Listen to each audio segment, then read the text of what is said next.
Look, am I going to get some hate for making this video? Maybe, right? Is it maybe slightly controversial for me to come out here and say what I'm about to on this video? Yeah, probably, but I'm sure I've said much more worse things before.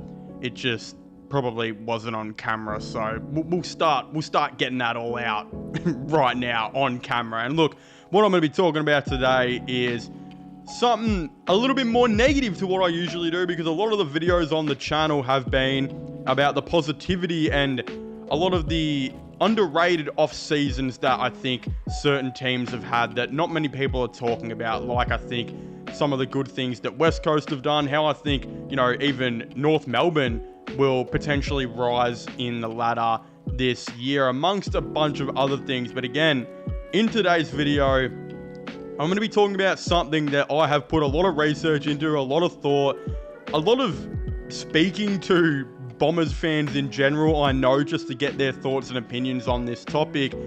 And it's all kind of accumulated to this one thought that I now have, which is I genuinely believe that it is time for the Essendon Football Club to kind of start a rebuild. Now, a lot of you guys might have just, clicked off the video, especially if you're a Bombers fan. Just even hearing the word rebuild probably made you want to jump off the biggest bridge in Melbourne. But they're in a very, very sticky situation right now, where for the last couple of years, they have been in a really tough spot where, other than 2021, I think it was, they're not making the 8, but they're not bad enough to finish in that bottom 4 type of category. They're kind of just floating in the middle in absolute no man's land and trying to rebuild on the run and continue to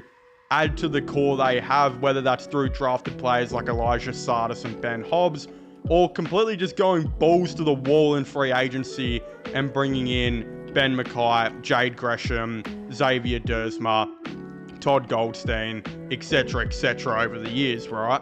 One of the things I said last season when I was doing my ladder predictor is I genuinely believed last year, before the year all started, before everything happened, Essendon were going to make the 8, and I actually thought they had a really, really solid team that should have got them there. But I did say if they didn't make the 8 last year, they probably aren't going to make the 8 for any time soon, and they really need to reevaluate what they're doing. And obviously, it looked like I was going to be right. It genuinely looked like Essendon were going to make the 8 for the first half of the year, until it all came crashing down harder than KSI's music career. From the screen to the ring. And ended up becoming this really weird season where they just yet again finished middle of the pack and didn't make the 8, but they weren't anywhere near bad enough to finish in the bottom 4. In my opinion, though, with Tasmania coming into the AFL in less than 4 years, I believe, and them completely hoarding all the draft picks over the next, couple of drafts after 2025 and 2026 are all done, they are going to have so much capital that any team who really wants to try and rebuild in that time is going to really face the most difficult challenge ever, and it's going to be almost impossible to actually do anything. Like, if you're going to be that team who finishes last in the year where Tasmania have all those picks, what should be your pick 1 will probably end up becoming like pick 5.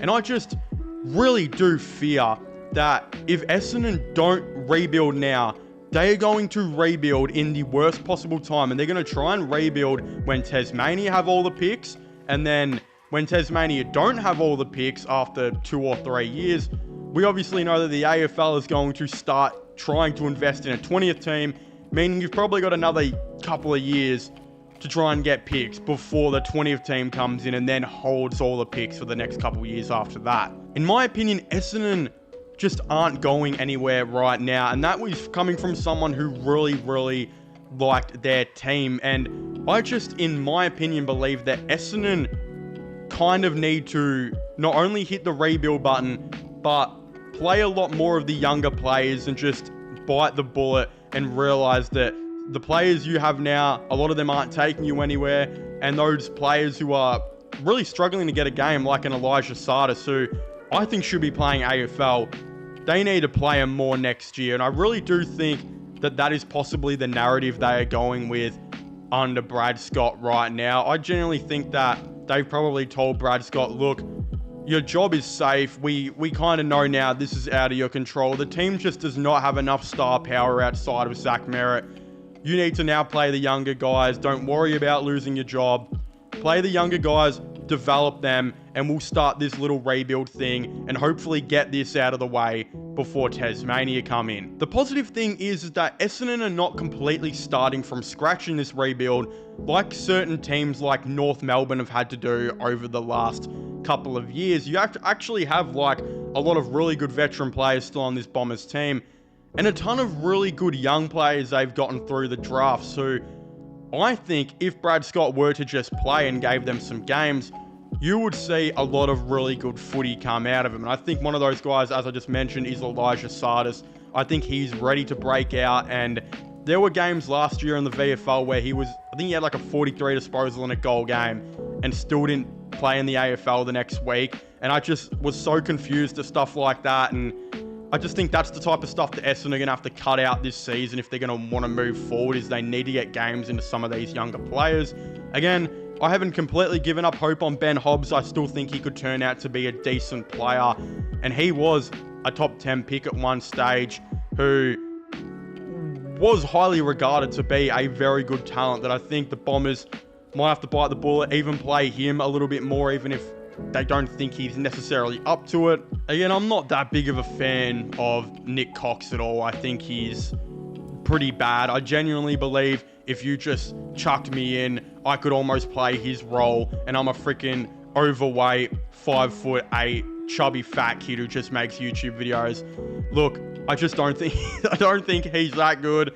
No offense to him. If he ever watches this video, again, I'm sorry. I'm sure you're a nice guy and would probably be a lovely chat over a game of Fortnite or some shit, but your booty cheeks at footy. Again, there are some other good players that are really young on Essendon that they've got going for them, like Sam Durham, who is an absolute freak. Nate Caddy looks all the goods. Again, Zach Reid hasn't played much. You got the Davey boys in that they just brought in recently. Archie Perkins as well. Again, there is a lot of really good things going on with Essendon in terms of some of these younger players. It's just obvious that they definitely don't have the star power to really do anything. Zach Merrett has had to carry such a big load, and if he gets tagged and locked down, there really isn't many other options outside of him other than Durham now, who's turned into like 2018 Cleveland Cavalier LeBron James. You've also got the role players who haven't really, I think, lived up to the expectations that Essendon wanted them to. Again, Ben Mackay doesn't know if he wants to be a lockdown defender or an intercept defender, and he plays in the middle and it doesn't work most of the time. Jade Gresham was okay, but wasn't what they probably thought he was going to be. And Xavier Dersma, I definitely don't think was that good at all. Again, the very big shining light was Todd Goldstein, continuing to be a freak at like 49 years of age. So that is a positive for Essendon there too. But overall, they're not going anywhere. I think they're going to be worse next season because they're going to be playing, I think, a lot more of the younger guys now. You also got players like Zach Merrett eventually aging, and I just don't think that Zach Merrett is going to be able to do what he did last year. Like last year, he had some freaky games, and look, I think he'll have freaky games this year too, but geez, did he have to carry a lot of load last year? Pause. And sometimes when players have to overly do way too much in a year, sometimes their next years just don't live up to it. Again, we saw Tuke Miller a couple years ago where he had literally a Brownlow contending year and he just absolutely carried a massive load for Gold Coast. Like every game they needed him to have 40 touches and like a goal.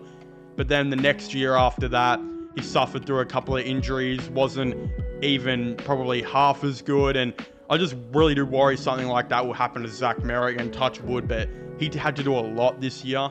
Again, Essendon also decided to trade for a bunch of picks in the 2025 draft, which does signal that they do realize that they need to bring in a bunch of draft capital, maybe stink it up for a couple years before Tasmania get in. Not only do they have their first round pick, they've got Melbourne's first round pick, who again could slide down this year as well, which means that could be a good one. They've also got their second round pick and St Kilda's second round pick, who some people are tipping not to be that good as well, meaning that they should have 4 very solid picks heading into the 2025 AFL draft to try and help what I personally think should be a rebuild, because I just don't think they're going anywhere, and I don't think they have the ability to rebuild on the run like previous teams like Sydney have. Again, when Sydney would rebuild on the run, they'd be rebuilding on the run with like 3 or 4 star level type players who really just needed a bunch of good role players to come around them, and that's what Sydney always did, and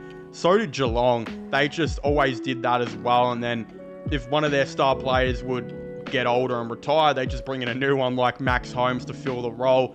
But Essendon, their role players at the moment are pretty average. Their star power is probably nearly the most lacking in the AFL outside of Zach Merrett. There's not a whole lot there anymore.